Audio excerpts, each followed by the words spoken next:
ఆళ్ల రామకృష్ణారెడ్డికి హైకోర్టులో ఎదురుదెబ్బ. Inner ring road కేసులో ఆయన వేసిన 3 పిటిషన్లు కొట్టివేత, వాటికి విచారణ అర్హత లేదని న్యాయమూర్తి స్పష్టీకరణ అని నిన్న వచ్చింది.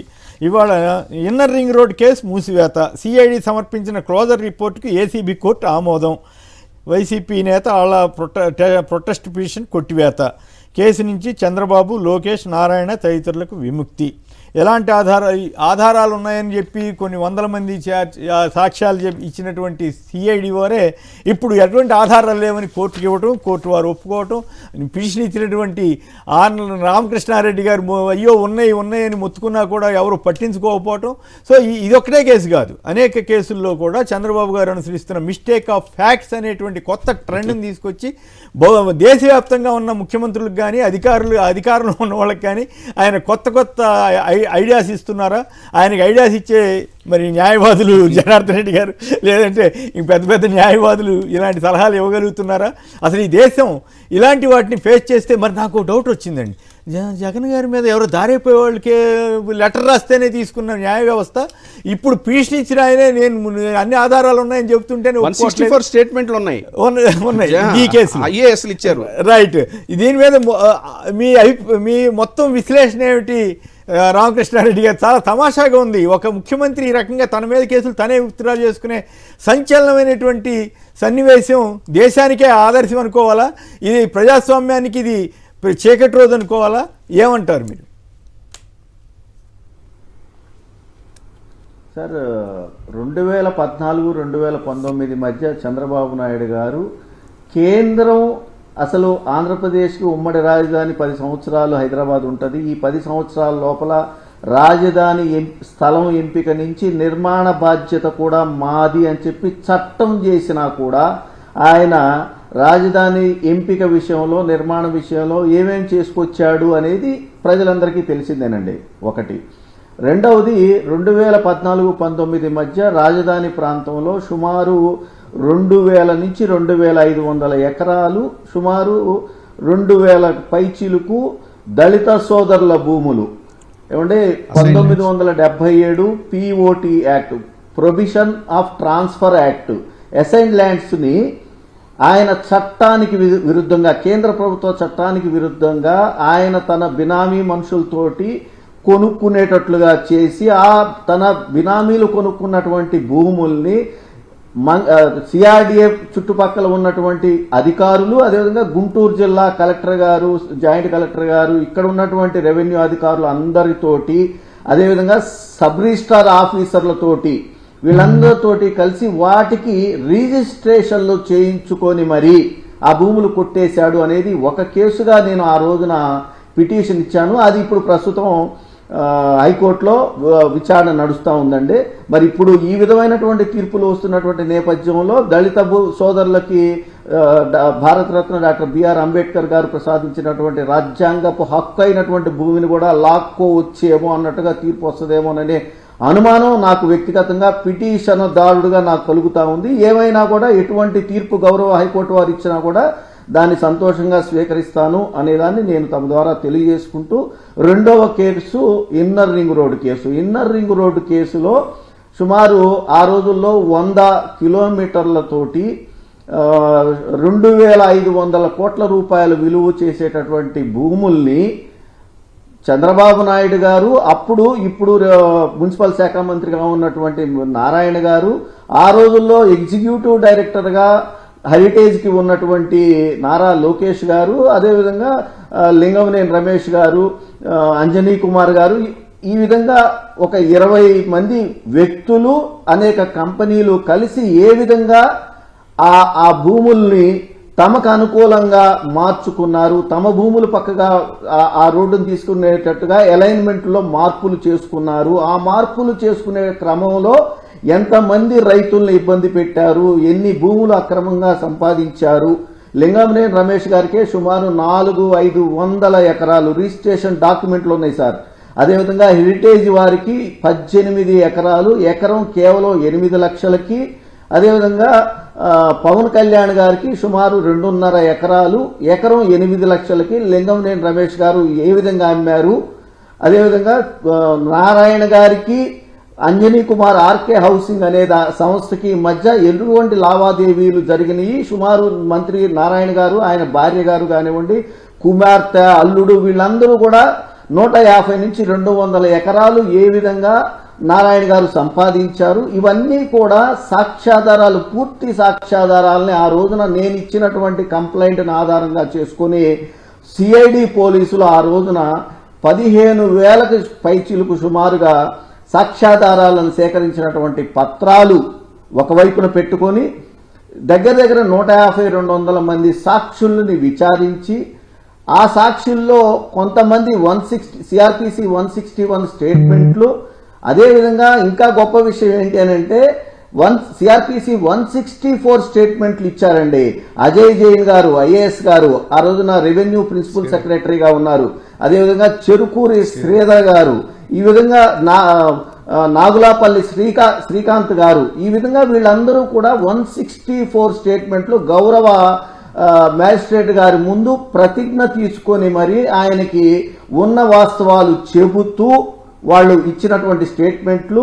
మళ్ళా ఇదే పోలీసు అధికారులు ఆ రోజున నోట్ ఫైల్స్ రాసినటువంటి నోట్ ఫైల్స్ కాపీలు, ఏ విధంగా నా మంత్రి నారాయణ గారు మా మీద ఒత్తిడి తీసుకొచ్చాడు, మేము ఇది తప్పు సార్ అని చెప్పినా కూడా ఏమి కాదు, మేము చెప్పినట్టు చేయండి, మేము చూసుకుంటాంలే అన్నటువంటి మాటలు వాళ్ళు 164 స్టేట్మెంట్ కింద ఇచ్చి నోట్ ఫైల్లో రాసినటువంటి కాపీలు, తర్వాత ఏ వ్యక్తి నుంచి ఏ సంస్థకి, ఏ సంస్థ నుంచి ఏ వ్యక్తికి డబ్బులు ట్రాన్సాక్షన్స్ జరిగినాయి అనేటటువంటి బ్యాంక్ స్టేట్మెంట్లు, ఇవన్నీ కూడా. అదేవిధంగా నారా లోకేష్ గారు సిఆర్డీ అధికారులతోటి, ఎంఏయుడి అధికారులతోటి, రెవెన్యూ అధికారులతోటి జరిపినటువంటి సంభాషణలు, ఈమెయిల్స్ అయితేనేమి, వాట్సాప్ చాటింగ్లు అయితేనేమి, వీటన్నిటినీ కూడా సుమారు 200 వరకు సాక్ష్యాలు సేకరించి ఆ రోజున అసలు ముందు వీళ్ళు 41A నోటీస్ ఇస్తేనే భయపడిపోయి నారా లోకేష్ గారు వెంటనే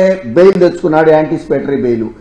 ఎప్పుడైతే ఏపీసీఐడి పోలీసులు ఆ రోజున న్యాయస్థానాన్ని ఆశ్రయించారో నారా చంద్రబాబు నాయుడు గారు కానివ్వండి, మంత్రి నారాయణ గారు కానివ్వండి, వీళ్ళందరూ కూడా మళ్ళా పోయి యాంటిసిపేటరీ బెయిల్ తెచ్చుకున్నారు. ఈ బెయిల్ వాదనలు చివరికి సుప్రీంకోర్టు వరకు వెళ్ళినటువంటి కేసు అండి ఇది.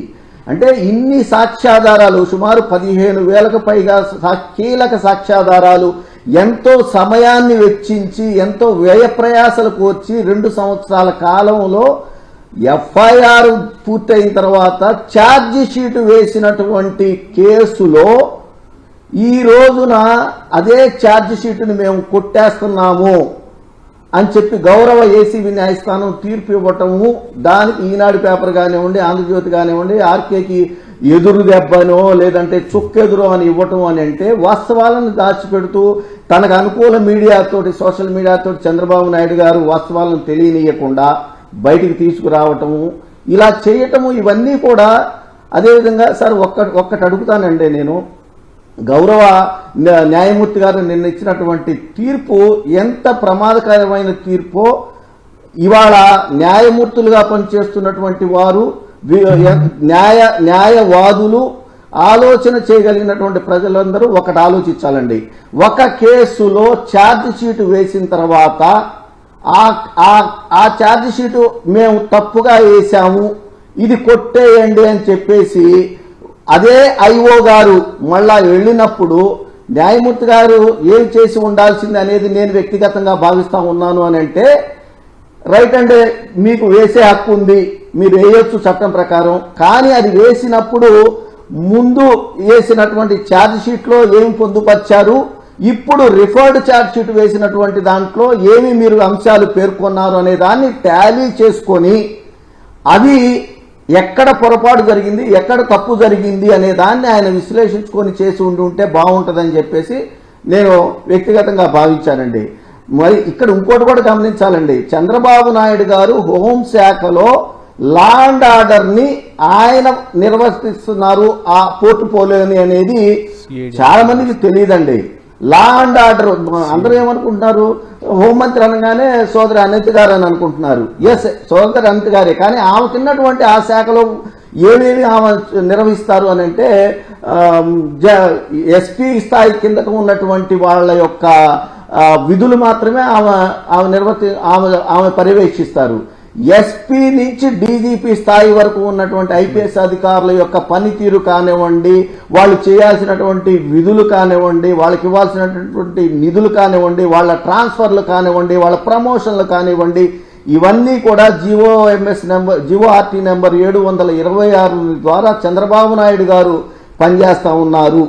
ఆయన పర్యవేక్షణలో ఇప్పుడు ఏపీసీఐడి పనిచేస్తా ఉంది. కాబట్టే ఈ ప్రభుత్వం కూటమి ప్రభుత్వం వచ్చిన తర్వాత ఆ రోజుల్లో ఛార్జ్షీట్ వేసినటువంటి ఈ కేసులో ఛార్జ్షీట్ వేసినటువంటి ఐఓ గారిని ఇమ్మీడియట్ గా సస్పెండ్ చేసి 2 నెలల విరామం తర్వాత మళ్ళా అదే ఐఓ గారిని వెనక్కి పిలిపించుకొని మరి ఏమి మంత్రాంగం నడుపుకున్నారో మళ్ళా అదే ఐఓ గారు ఇవాళ రిఫర్డ్ ఛార్జ్షీట్ వేస్తా ఉన్నాము. అప్పుడు మేము 15,000 పైచీలకు సేకరించినటువంటి సాక్ష్యాధారాలు 164 స్టేట్మెంట్లు, నోట్ ఫైల్లో ఉన్నటువంటి విషయాలు, ఏ బ్యాంకుని ఖాతా నుంచి ఏ వ్యక్తికి ఏ సంస్థకి నిధులు ఏ విధంగా మరలి వెళ్ళినయి, ఏ విధంగా ఈమెయిల్స్ వెళ్ళినయి, ఏ విధంగా లబ్ధి పొందారు, ఎవరెవరు ఏం మాట్లాడారు, ఇవన్నీ వేసినటువంటి సాక్ష్యాధారాలు.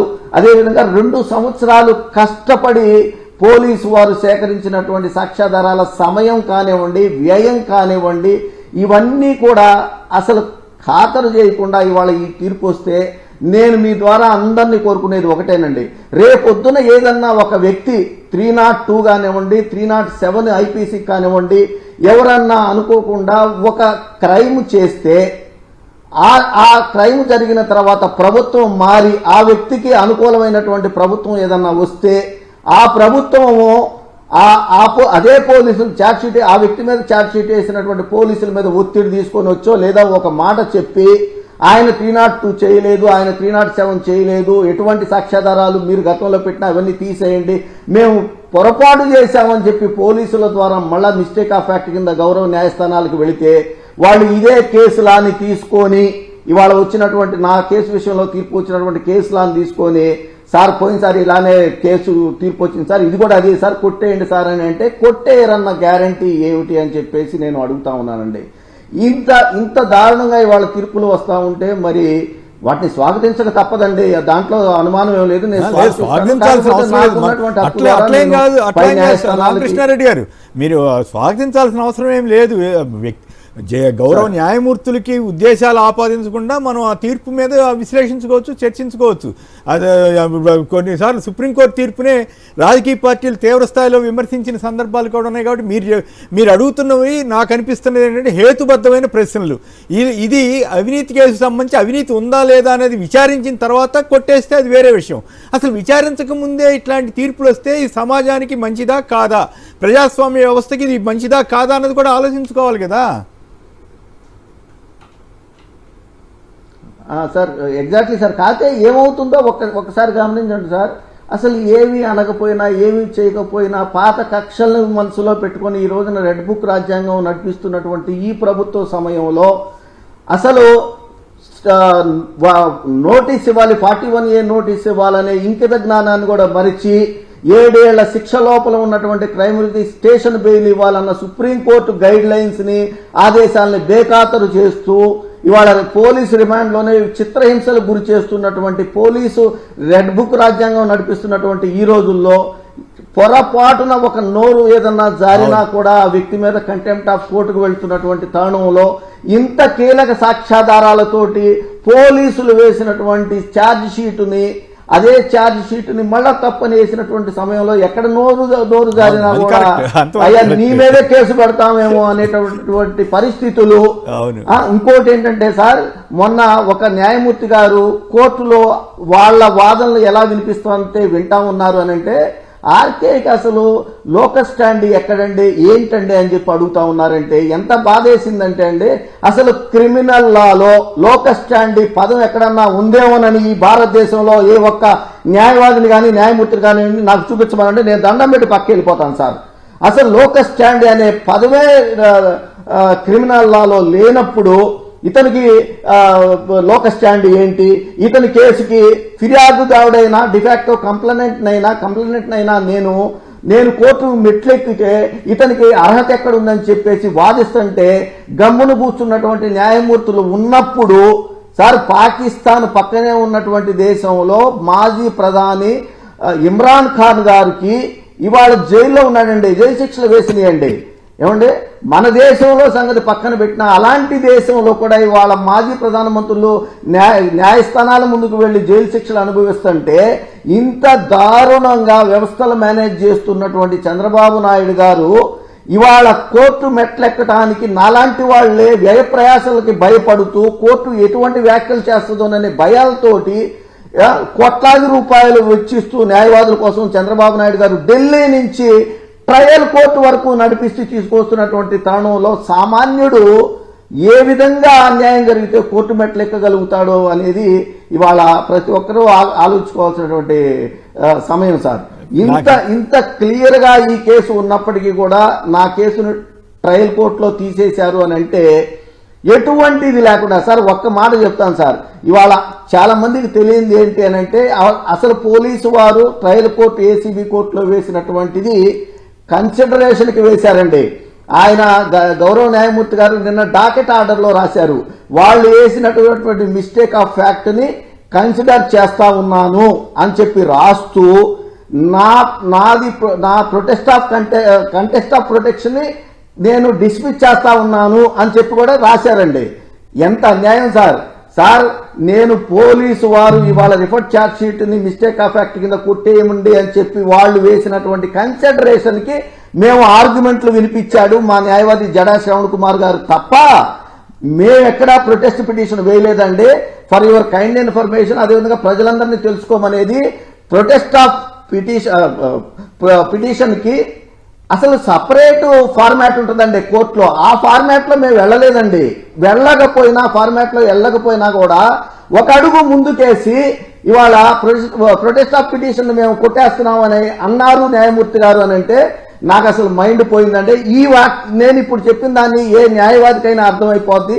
లోయర్ కోర్టులో ప్రొటెస్ట్ ఆఫ్ పిటిషన్ కి సపరేట్ ఫార్మాట్ ఉంటుంది అనే సంగతిని కూడా తెలుసుకోకుండా నాకు ఇంత అన్యాయం జరిగితే నేను ఇక హైకోర్టు మెట్లు ఎక్కకుండా ఎలా ఉంటాను ఈ కేసులో అనే దాన్ని నేను గమనించమని చెప్పి కోరుకుంటా ఉన్నాను. రైట్. అయితే ఇది దేశవ్యాప్తంగా కూడా ఇది కొత్త ట్రెండ్. అదే విధంగా సార్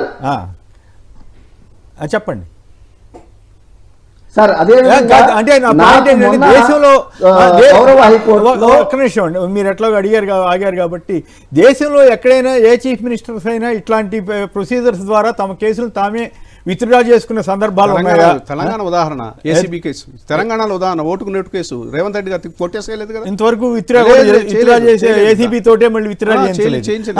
అట్లాగే దాంతోపాటు గతంలో జయలలిత గారి కేసు మీకు గుర్తుండే ఉంటుంది. ఆవిడ తమిళనాడులో చీఫ్ మినిస్టర్ గా ఉంటే ఇక్కడ న్యాయం ఇక్కడ కరెక్ట్ గా జరగదని కొందరు కంప్లైంట్ చేసినట్టున్నారు, చేస్తే కర్ణాటకకి మార్చారు. మరి అట్లాంటి సందర్భాలు ఉండగా దేశంలో ఇంకెక్కడైనా ఇట్లాంటి కొత్త ట్రెండ్ ఎవరన్నా అమలు చేశారా అన్నది నా ప్రశ్న రామకృష్ణారెడ్డి గారు. సార్ ఇక్కడ ఒక మాట నేను మీకు యాడ్ చేస్తాను సార్. అసలు విత్డ్రాయల్ ఆఫ్ కేసెస్ కి సంబంధించి ప్రాసిక్యూషన్ ఆఫ్ విత్డ్రాయల్ అని అదొక సబ్జెక్టు, సపరేట్ సబ్జెక్టు సార్. ఏ ప్రభుత్వం అయినా అడ్డదిడ్డంగా జీవోల ద్వారా ఒక కోర్టుకు వెళ్ళినటువంటి కేసుని విత్డ్రా చేసుకునే పవర్ ప్రభుత్వానికి లేదు. ముఖ్యమంత్రి పక్కన పెడదాం సార్, అసలు ప్రభుత్వానికి లేనే లేదు. ఒక కేసును విత్డ్రా చేసుకోవాలి అని అంటే ప్రాసిక్యూషన్ ఆఫ్ విత్డ్రాయల్ ద్వారా, అంటే ఆ జీపీ గారు పీపీ గారి ద్వారా గౌరవ న్యాయమూర్తి గారికి ఒక పిటిషన్ పెట్టుకొని ఆయన అనుమతి ఇచ్చిన తర్వాత మాత్రమే దాన్ని విత్డ్రా చేసుకోవాలి అనేది చట్టం చాలా స్పష్టంగా చెబుతా ఉంటే దీన్ని మరుగున పెట్టి దీన్ని బయటికి రానివ్వకుండా దీన్ని బయటికి రాయకుండా తన అనుకూల మీడియా ద్వారా అసలు ఈ విధంగా ఇష్టం వచ్చినట్టుగా ముఖ్యమంత్రి స్థాయి వ్యక్తులు, ఇందాక నేను అదే అన్నాను సార్, ఎవరన్నా ఒక సామాన్య వ్యక్తి ఆయన 302, 307 క్రైమ్ చేసి ఉంటే అతన్ని కూడా బయట వేయడానికి మిస్టేక్ ఆఫ్ ఫ్యాక్ట్ కింద ఇలాంటి కేసులు పనికొస్తాయి కదా అనేది నా భావనగా నేను మీకు తెలియజేసుకుంటా ఉన్నా అండి. రెండవది నేను ఇందా చెప్పాను సార్, గౌరవ హైకోర్టు వారు నాకు మొన్న 3 కేసుల్లో నా 3 కేసులను కూడా డిస్మిస్ చేయడం జరిగింది. ఆ 3 కేసులు ఏంటి అనేది ఒకసారి ప్రజలకి మీ ద్వారా నేను తెలియజేసుకుంటాను సార్. ఒకటి, నా కేసుని ఎంపీ ఎమ్మెల్యే కోర్టుకి బదలాయించండి.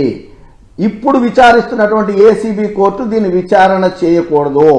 దానికి కారణం ఏంటి అని అంటే ఈ కేసు రిజిస్టర్ అయినప్పుడు నారా చంద్రబాబు నాయుడు గారు ఎమ్మెల్యేగా ఉన్నారు అనేది దాన్ని నేను తీసుకెళ్లి గౌరవ న్యాయస్థానాన్ని ఆశ్రయించడం జరిగింది. ఒకటి. రెండవది, అసలు యాంటిసిపేటరీ బెయిల్ మీద ఉన్నారు మన చంద్రబాబు గారు కానివ్వండి, లోకేష్ గారు 41A మీదే ఆయన యాంటిసిపేటరీ బెయిల్ మీద ఉన్నాడులేండి. అదేవిధంగా మంత్రి నారాయణ గారు కానివ్వండి, లింగంనేని రమేష్ గారు, వీళ్ళందరూ కూడా యాంటిసిపేటరీ బెయిల్ మీద ఉన్నారు. ఇవాళ లా అండ్ ఆర్డర్ని సాక్షాత్తు ఆయనే పర్యవేక్షిస్తా ఉన్నాడు. Number 1. Number 2, mistake of fact కింద గతంలో ఛార్జ్ షీట్ లో చంద్రబాబు నాయుడు గారు, లోకేష్ గారు, నారాయణ గారు ఇలాంటి పెద్దలందరూ కూడా దోషులు అని పూర్తి సాక్ష్యాధారాలతోటి, అదేవిధంగా 164 స్టేట్మెంట్ తోటి, నోట్ ఫైల్స్ తో సహా తగినన్ని సాక్ష్యాధారాలతోటి వాళ్ళు ఛార్జ్ షీట్ వేస్తే ఆ ఛార్జ్ షీట్ ని మళ్ళా ప్రభుత్వం మానంగానే చంద్రబాబు గారు ముఖ్యమంత్రి కాగానే ఇది మిస్టేక్ ఆఫ్ ఫ్యాక్ట్ కింద కొట్టేయండి అని చెప్పి అదే ఐఓ గారి ద్వారా వెళ్ళారు అని అంటే దాని వెనకమాల పైనుంచి ఒత్తిళ్లు ఉన్నాయి అనేది చాలా సుస్పష్టంగా వెల్లడవుతా ఉంటే, ఒకవేళ ఇది తప్పైతే ఈ కేసుని ఛార్జ్ షీట్ మీద ఉన్నటువంటి కేసుని అదేవిధంగా ప్రొసీడ్ కానివ్వండి. మీరు ఎందుకు భయపడాలి? మీరు తప్పు చేయనప్పుడు అంటే మీరు తప్పు చేశారు కాబట్టే దీన్ని మళ్ళా కొట్టివేయటానికి, ఈ కేసును కొట్టేయించుకోవడానికి వాళ్ళ ఏసీబీ కోర్టుకు వెళ్లారు కాబట్టి మీరు ప్రభావితం చేస్తా ఉన్నారు కేసు దర్యాప్తుని. మీకు యాంటిసిపేటరీ బెయిల్ ఏ విధంగా వచ్చింది, ఆ వచ్చిన దాంట్లో ఏవేవి షరతులు ఉంటాయి యాంటిసిపేటరీ బెయిల్ ఇచ్చినప్పుడు, ఆ షరతులను ఉల్లంఘించారు, దానికి ఇవి సాక్ష్యాధారాలు అని చెప్పి నేను గౌరవ హైకోర్టు వారిని ఆశ్రయించడం జరిగింది. 2. మూడవ కేసు ఇదే విధంగా చంద్రబాబు నాయుడు గారు ఏపీసీఐడి బాస్గా, పోలీసు బాస్గా ఉన్నారు. ఈ విధంగా మిస్టేక్ ఆఫ్ ఫ్యాక్ట్ కింద వెళ్తా ఉంది కాబట్టి ఈ కేసుని ఈ సిఐడి పోలీసులు విచారణ చేయడానికి వీల్లేదు అని ఒక ఫిర్యాదుదారుడుగా, ఒక డిఫాక్టో కంప్లైనెంట్ గా నాకు ఉన్నటువంటి అర్హతని నేను బేస్ చేసుకొని ఈ కేసుని సిబిఐకి ట్రాన్స్ఫర్ చేయండి అని చెప్పి నేను విజ్ఞప్తి చేసుకుంటే గౌరవ న్యాయస్థానాన్ని, ఈ 3 కేసులు కూడా గౌరవ న్యాయస్థానం డిస్మిస్ చేసి పడేసిందండి.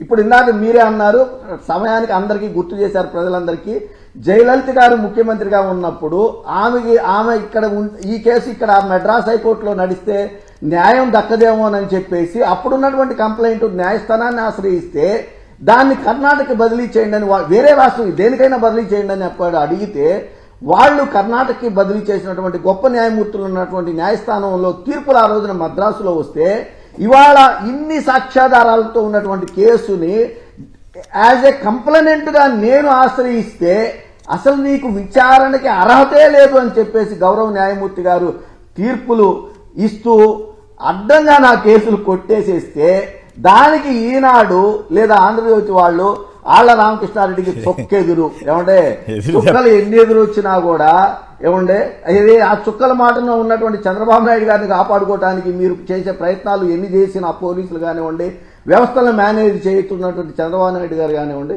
సుప్రీంకోర్టుకి వెళ్ళడానికి నాకు హక్కులు ఉన్నాయి. అయినా కూడా అది మీకెదురు దెబ్బ ఎట్లా అవుతుంది సార్? మీకెదురు దెబ్బ కాదు. ఇప్పుడు అప్పట్లో సుప్రీంకోర్టులో వచ్చిన తీర్పుల్నే ప్రజాస్వామ్యానికి ఎదురు దెబ్బని వచ్చింది. అంతకెందుకు ఇప్పుడు ఎస్సీ ఎస్టీ కేసులకు సంబంధించి సుప్రీంకోర్టు ఇచ్చిన తీర్పును చాలా మంది తప్పు పడుతున్నారు. ఇట్లా అవుతుంది, ఇట్లా మీరు ఎట్లా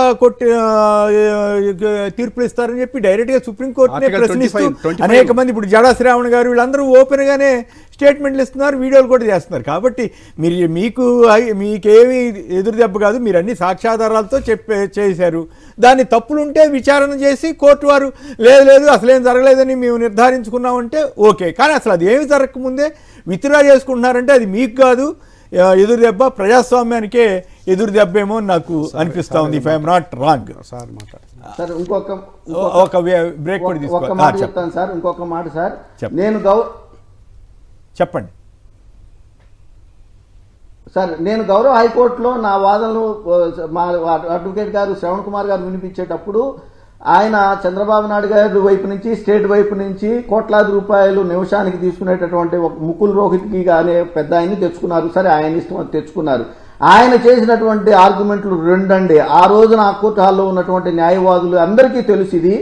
ఒకవేళ ఎవరైనా ఆన్లైన్లో ఫాలో అయితే వాళ్ళు గమనించుంటారు. ఆయన చెప్పినటువంటి అంశాలు 2 గౌరవ న్యాయమూర్తి ముందు. ఒకటి, 2019లో కేసు జరిగితే 2019లో కేసు జరిగితే ఇవాళ కంప్లైంట్ 22లో కంప్లైంట్ అనేది ఏంది ఒకటి.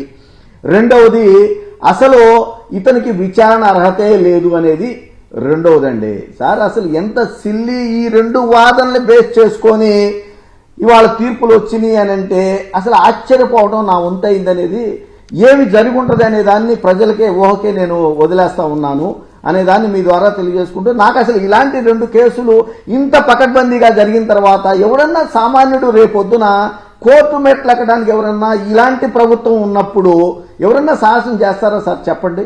రైట్.